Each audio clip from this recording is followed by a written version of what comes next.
رمضان کے روزے فرض کیے گئے، اس کا بھی مقصد کیا بتایا گیا؟ لعلکم تتقون، یا ایھا الذین آمنوا کتب علیکم الصیام کما کتب علی الذین من قبلکم لعلکم تتقون، اے ایمانو والو تمہارے اوپر رمضان کے روزے فرض کر دیے گئے جیسا کہ تم سے پہلے کے لوگوں پر فرض کیے گئے تھے۔ کیا اللہ تعالیٰ بھوکا پیاسا رکھنا چاہتا ہے؟ نہیں۔ کیا ایک مہینے تمہیں بھوکا اور پیاسا رکھ کر وہ پورے سال کا غلہ اور اناج کا اسٹور کر لیتا ہے؟ نہیں۔ مقصد کیا بتایا؟ لعلکم تتقون، تاکہ تمہارے اندر تقوی پیدا ہو جائے، پرہیزگاری آ جائے۔ روزے کے اندر اگر ہمارے اندر پرہیزگاری آئی تو ہماری عبادت قبول، روزہ قبول، ورنہ نہیں۔ روزے کی روح کیا ہے؟ تقوی۔ اگر ہمارے روزے کے اندر تقوی ہے تو روزہ قبول ہے، اور اگر تقوی نہیں ہے تو کم من صائم لیس لہ من صیامہ الا جوع، کتنے ہی روزے دار ایسے ہیں جو سمجھتے ہیں ہم روزے سے ہیں لیکن سوائے بھوکا مرنے کے ان کو کچھ نہیں ملتا۔ وَكَم مِّن قَائِمٍ لَيْسَ لَهُ مِن قِيَامِهِ إِلَّا سَحَرٌ، اور کتنے تہجد گزار اور راتوں کو جاگنے والے، شب قدر اور شب بیداریاں کرنے والے اور پوری رات عبادتوں میں گزارنے والے، وہ سمجھتے ہیں کہ اللہ کے ہاں مجھے اس کا ثواب ملے گا، حالانکہ آنکھیں پھوڑنے کے علاوہ ان کو کچھ نہیں ملتا۔ کیوں؟ کیونکہ روح نکل گئی، تقوی نہیں۔ بخاری شریف کے اندر وہ ایک واقعہ ہے اور بڑا مشہور واقعہ ہے۔ قیامت کے دن ایک ایسے آدمی کو لایا جائے گا جس کی گردن جنگ میں، جہاد میں کٹ گئی ہوگی، وہ قتل کر دیا گیا ہوگا۔ میدان محشر میں اس کو لایا جائے گا، اللہ تعالیٰ پوچھے گا میں نے تجھے زندگی دی تھی، بتا بندے تو نے میری زندگی کو کیا کیا، میری دی ہوئی زندگی کا کیا کیا؟ مسکرا کر کہے گا اللہ تو یہ سوال مجھ سے کر رہا ہے حالانکہ تو سب کچھ جانتا ہے۔ تو نے ہمیں زندگی دی، میں نے اپنے بیوی بچوں کو چھوڑا، میں نے گھر مکان کو چھوڑا، میں نے بلڈنگوں کو چھوڑا، میں نے زمین و جائیداد چھوڑی، میں تیری راہ میں نکلا، میں نے جنگ کی اور کئی کافروں کی گردنوں کو میں نے اڑایا، اور لاسٹ میں بھی مارا گیا۔ اے اللہ تیری راہ میں قتل کر دیا گیا، تیری راہ میں نے اپنی جان کا نذرانہ پیش کر دیا، پھر بھی تو پوچھ رہا ہے کہ میری دی ہوئی زندگی کا تو نے کیا کیا؟ ادھر اللہ بھی جواب دے گا کذبتا، او میرے بندے تو جھوٹ بول رہا ہے۔ وہ کہے گا اے اللہ کیا یہ سچ نہیں ہے کہ میں اپنے بیوی بچوں کو چھوڑ کر میدان جنگ میں نکلا؟ اللہ کہے گا سچ ہے۔ کیا یہ سچ نہیں ہے میں نے زمین و جائیداد چھوڑی، گھر و مکان چھوڑا، بلڈنگیں چھوڑی؟ اللہ کہے گا یہ بھی سچ ہے۔ وہ کہے گا اے اللہ کیا یہ سچ نہیں ہے کہ میں تیری راہ میں میدان جنگ میں لڑا؟ کیا میں کافروں کے اندر نہیں گھسا؟ اللہ کہے گا یہ بھی سچ ہے۔ وہ کہے گا اللہ کیا میں نے کافروں کی گردنیں نہیں اڑائیں؟ اللہ کہے گا اڑائی ہیں، یہ بھی سچ ہے۔ اے اللہ کیا پھر ایک کافر کی تلوار میری گردن پر نہیں چلی؟ کیا میں مارا نہیں گیا؟ اللہ کہے گا یہ بھی سچ ہے۔ ایک کافر کے ہاتھوں تو بھی مارا گیا، تو اے اللہ پھر میں جھوٹ کہاں بول رہا ہوں؟ اللہ کہے گا یہ سب سچ ہے، لیکن یہ جھوٹ ہے کہ تو میری راہ میں لڑا، تو میری راہ میں مارا گیا، یہ جھوٹ ہے۔ بلکہ تو میدان جنگ میں تلوار چلا رہا تھا، میدان جنگ میں تلوار چلا رہا تھا، اس عبادت میں، جہاد جو عبادت ہے، اس عبادت میں تو شریک تھا، لیکن عبادت کی روح تیرے اندر سے نکل گئی تھی۔ تو اللہ کی کلمے کو بلند کرنے کے لیے، اللہ کی رضا مندی کے لیے، اعلاء کلمت اللہ کے لیے تو جنگ نہیں لڑ رہا تھا، بلکہ تو جنگ اس لیے لڑ رہا تھا یقاتل شجاعتن، تو تقاتل شجاعتن، تو اس لیے جنگ لڑ رہا تھا تاکہ تجھے لوگ بہت بڑا بہادر کہیں، بہت بڑا بہت بڑا تلوار چلانے والا ایکسپرٹ کہے، تجھے ویر کہا جائے، بہادر کہا جائے، تو شہرت چاہتا تھا، ریا نمود تھی تیرے اندر، تو دکھاوے کے لیے لڑ رہا تھا، تیرے اندر یہ نیت تھی، یہ خواہش تھی کہ لوگ مجھے بہت بڑا بہادر کہیں، تو دنیا میں جو چاہتا تھا تجھے مل گیا، فرشتے اٹھاؤ اور پھینک دو اس کو جہنم کے اندر، ڈال دیا جائے گا جہنم میں۔ بیوی بچے چھوڑے، زمین جائیداد چھوڑی، گھر مکان چھوڑا، پراپرٹی چھوڑی، کاروبار چھوڑا، میدان جنگ میں بھی گیا، لڑا بھی، کافروں کو مارا بھی اور مارا بھی گیا، سب کچھ کیا، لیکن اتنی سی بات اس کے دل میں آ گئی تھی کہ لوگ مجھے بہت بڑا بہادر کہیں، عبادت کی روح مر گئی، عبادت کی روح مر گئی۔ اتنا کام کرنے کے بعد اتنی سی نیت اپنے اندر پیدا کر لی، پورا کا پورا جہاد ختم ہو گیا، عبادت کی روح نکل گئی، اور مری ہوئی عبادت کی اللہ کو پرواہ نہیں، اٹھاؤ اور ڈال دو جہنم کے اندر۔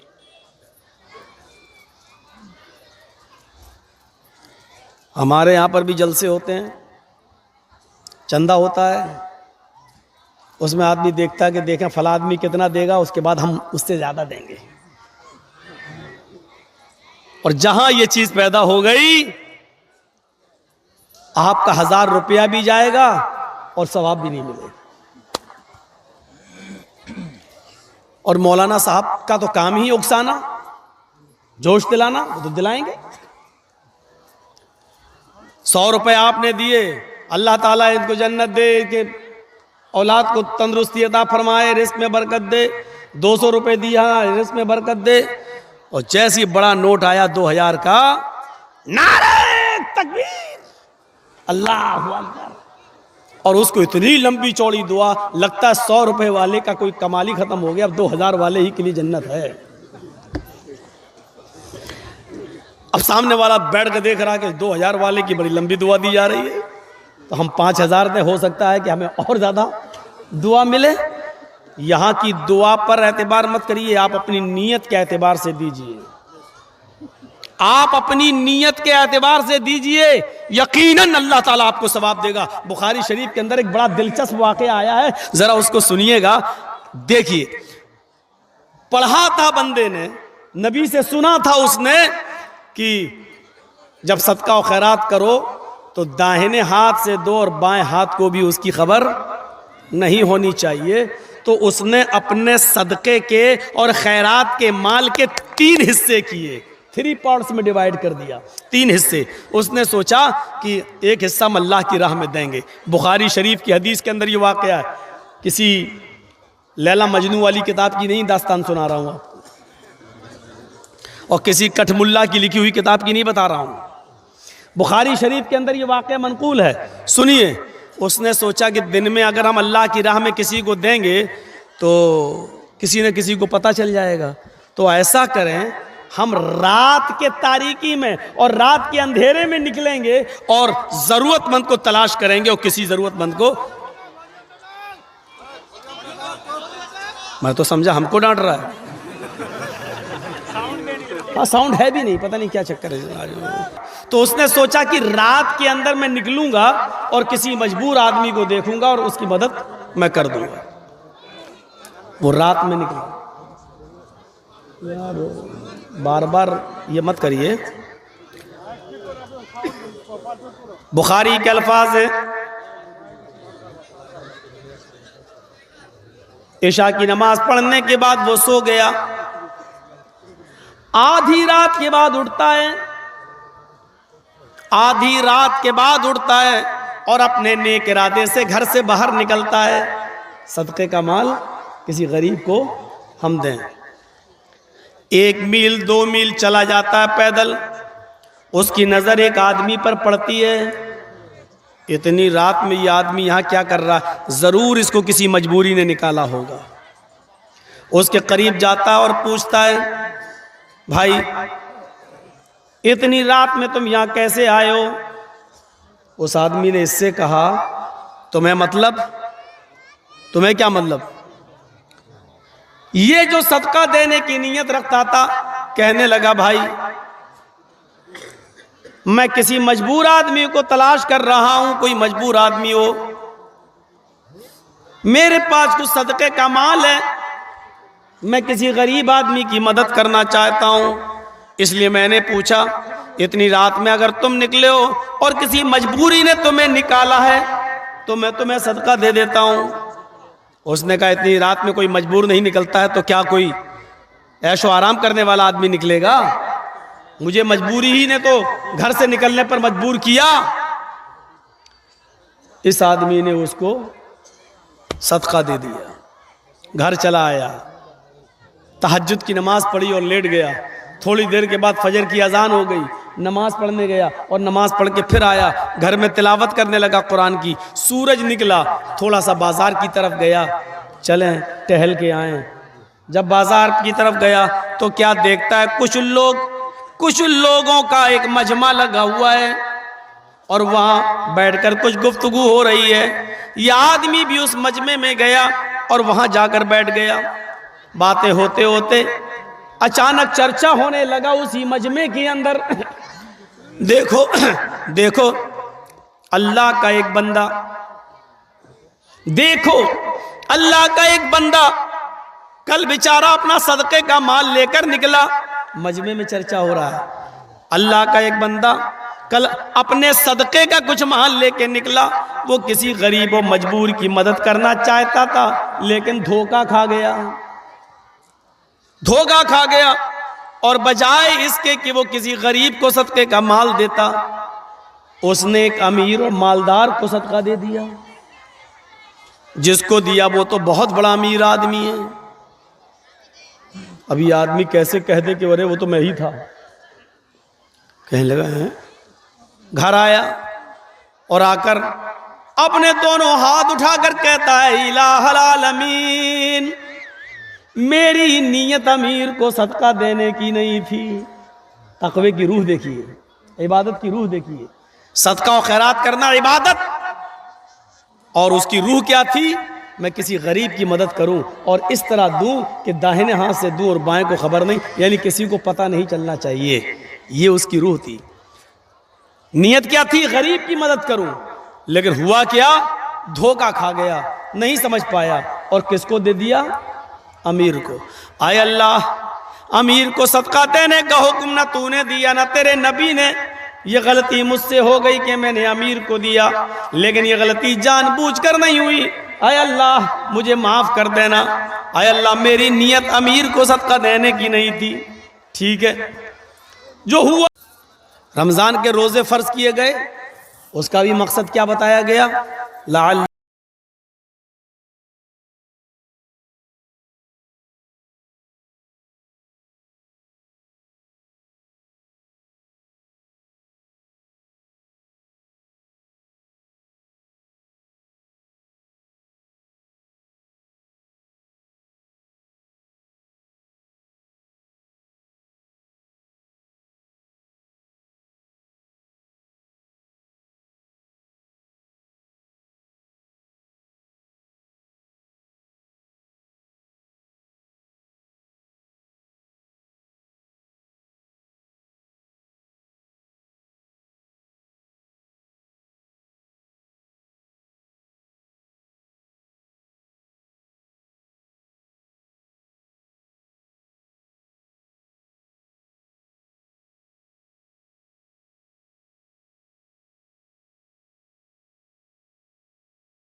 رمضان کے روزے